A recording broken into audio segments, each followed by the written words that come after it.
ayiddaan hojii seenaa insha Allah wanni martuu baatee misooma keenyaa achi baatee Itoophiyaan maal ta'uu deemti biyya namni keessatti miidhamne dharri kijibni hanni feesbuukii fi tiwiitarii fi tiktookii fi yuutuubii fi teksi miseejiin ganda diigduu fi warri gartee akka isiniin baane kun hawwiidhaanii mootummaa buusanii mootummaa ijaaranii guutuun isaaniitu ni dhabama. Itoophiyaan garam deemti?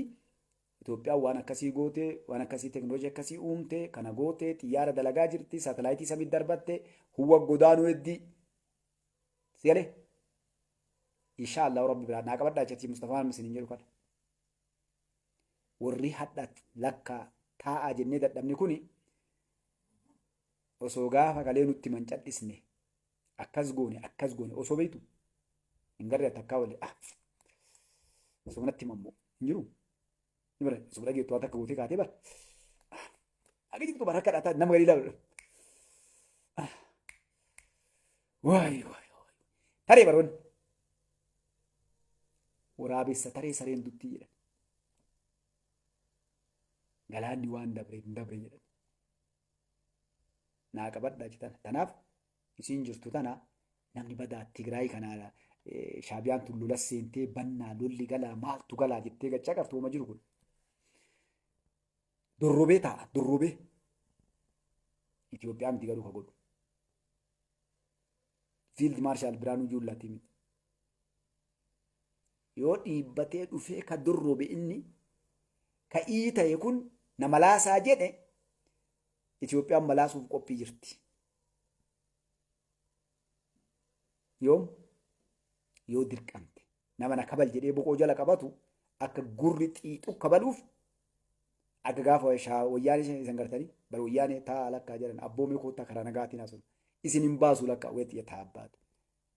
Waataa takka harkaan qabu itti bara qawwee harkaan qabu baankiin qabu hiite qabaan mara. Bututtuun as keessatti Oromoof Amaaraa Tigreef hin jettu abbootiin qabeenyaallee baankii keessaa guurtee jawween awwaalaa jedheeni boolla qottee boolla guurte. Leencichi Oromoodhaa bara hin beekne leenca akka inni leenca salaakiiloo jiru. Maal godhe haajarri qottee mana fincaanii mara keessa hiitee bara haadaan laastikatti martee gara raastii fincaanii keessa fannifte. Warra jedhe jira abboo mana udaan keessaa birrii kalee nu dhooggatanii nu beeloonee bira dhumanne baankii dhaqinaa jira gasii kennanii yeroo eessatti jenneen mana fidaa gubbaa kana mismaara dha'ee haadaan mana fincaanii keessatti fannise gartee jaartiif ijoollee illee dhusse abba biiliyoona baruu gas qaba. Maaliif akkas godhan Oromoon akka raakkiiloon seenaa bichoon geessuuf baankii aga Tigree irraa hafte dhiifama tiipelee birraa hafte awwaaluuf leenci jechuma garagaree birrii maxxansee gabbaase. Jawween hin dhiineere. Ekonoomii cabsee perree jechuun taphaa wayne akkana godhe. Warroota hayyootaaf doktoroota profeesaroota warra diinagdee irra barate maalii yoodha jedhanii gaffidan abbaa biyya. Bes kute yan kute. Taare bes inumaa qaba takkadha baankiin taankiin harka hin jirre biyya cabte dhufee birree jijjiira namti jawallaalaa akka rabbiin hangarsiifne jedha. Yoo xiqqoo jennu mardoon kan ibooyti. Rabbi isaa balleessu jabaari. Bara waan nu keessa dabarre jedhama. Waan biyyatu hin taate bara. Ijoollee daa'imman kan yuunivarsiitii jiru. Warra reefuu digirii dippiloomaa takka waa fudhatee waajjira seenee dalaguun baay'ees kun gara faannoo kun gara shanee. Akka jiruun namni ka dabtara lafa kaa'ee qotilee irraa warruu keessa qotilee dhaabee biraalii ta'e ka dabtara gartee ka waajjira keessaa yaa'e warra ijoollee baankii keessa manaajaroota baankii keessatti shanee seenti mara jira. Qulleessee walii yaase yaa jawwee waan jawween dalagamu hojjete nyaadhu jawwee wallaahi dhiira yeroo gariitti ilaalte bara. Nama mataa hin qabne guutuu isaa warra akka isaa deggabes yaadaan jiraatu. Warra kan beekta warra gartee duraa duuba laalle. Kun baga nurraa qulqullaa'e wallaahi. Waan garii itti gammadu beektani kun biyya balleessa silaatamma nama baratettee nama waa beekuttee biyyatti kennite kun bes laal. Maaltu jira nama kutaa laakkeefaa yoo doonguru akkamitti abbaati yoo olma ka'ee deeme akkana goone jedhanii deeme. Nama tokko abdatee yoo manni manaa yaa. Hin lille ijoolleen gaara seentee nan gaafa kan jawwee waan ijoollee akkana beektani. Bara warra digirii qabu dippiloomaa qabu. Manaajaroota baankii siigalee oofisaroota warra akkanaattu yaa'ee bari ijoollee gartee nama salphaa yaa'ee takka qabsoo bilisummaa Oromoo jedhamee qabsoo gabbaa'ee keessatti namoonni baratan akka bara kanaa dhugan jiru. Takka yaa'anii dhugaa geetii jawwee kiyyaa dhugaa geetii inni arginu wal waliin mormine dhugaa ijoollee barate. Warra feekii wanna argate gartee mallaqaan ilma hiyyeessaa jalatti waraqaa hannaa gartanii ta'e waraqaa hidhanii yeroo nan seen mana keessa oofan taaniin dabre guutuun isaa osoo baratee dhaabbatee fuula nama baratee jechuun bara nama du'arraa gartee waan isa ajjeesuuf waan isa jiraachisu adda baafate jechuudha waa barate akka mala jireenyaa akka fedhe haa ta'u namticha waa xiinxallu argee dubbisee wanni kun dharamu dhugadhee nama deemu. Adda ijoolleen sun guutuun isaanii tuun dhumattee tuun facaate taan guuranii olii ga'an jawaar bakkuun fi jiranii gartee addallee ofirraa gartee wiiskii isaatii waan hunda isaallee warra bulloo jedhullee deemuma jira jechuudha isin galee. Takka jedha. Wanni nutti himin hin jiru kan isin dhaqeen maali dhiifama namaan deemti. Wanni dubbii olola afaanii oofaniif intarneetii gubbaa akka lee oofan sanii dubbii.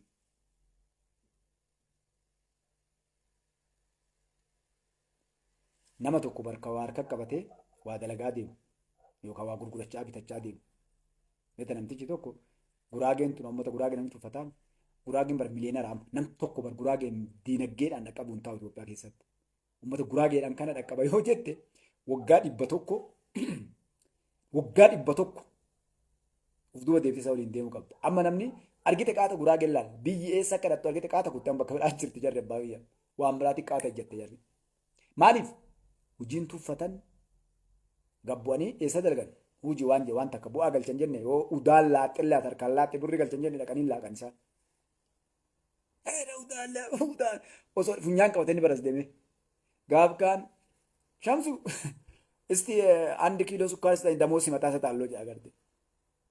Mataa hooqata dhaqee eenyu nama kalee barandaa dhaabbatee isa arrabsu bara. Abboo salaabii guraagee kana dhaabeette. Inni kun dhaabatee gaaf kaan itti kennanne. Tamataalee haa hojii inni itti kennan lixee gaaf kaan suuqii isaarra dheessa itti wadhu bakka tasaa. Inni birri gaaf sukkaarraa fuudhee dheessaami gaaf kaan isaa fooqii ijaaree yookaan waan guddaa takka arga garte. Shamsuun asiin bahee jedhanni garte. Maaliif namni waa dalage harkaa qabu gartee kennee fudhata. Jennee yeroo cufaa waa dabalaa deema garte. Dhagaa lamaa yoo waliin dhoofte ibidda keessaan baafu ibiddi si fayyada. Dhagaa lama dhagaa lafaa fuutee ati waliin dhoofte yoo keessaa baafu. Kanaaf akkas isinitti hin dheeradhu dhiifama na uffolchaa. Wanni isin jechuu barbaade maal Itiyoophiyaan wanni yeroo dheeraa isinitti himaa baane nama waa dalagu nama dubbatuu miti kabulaanii jirtuun.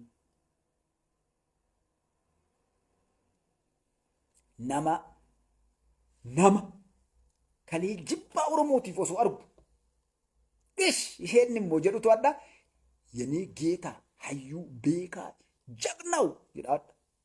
Isin agarree bara warra kalee yoo Oromoo jedhu gartee dakka abi jedhaman agartee osoo hin jaalan ufkuban qabu barin maaliif hin machaa'e sakkare maaliif wanni argamas yoo laalu gamas laalu rifate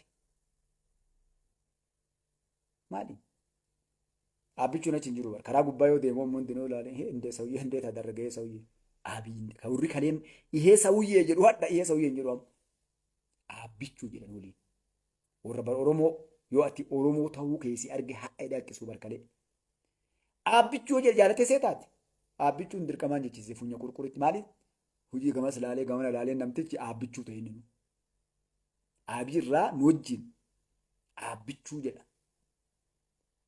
Maadhiin funya qurquriin akkas jechisi dalagaa. Jaalattee jibbitee waan feete goote hadhaa mi'a guyyaa qiyaamatti maqaan abbichuu. Kanaaf akkasii lolatu galee waa badanii hin eegina. Lolli galu lubbuun namaa qabeenya illee ni badaa ammoo dhiira akka gaarii kabaltu kaballaa barattee taa'aa jirtu jira akkasii qabattee laala.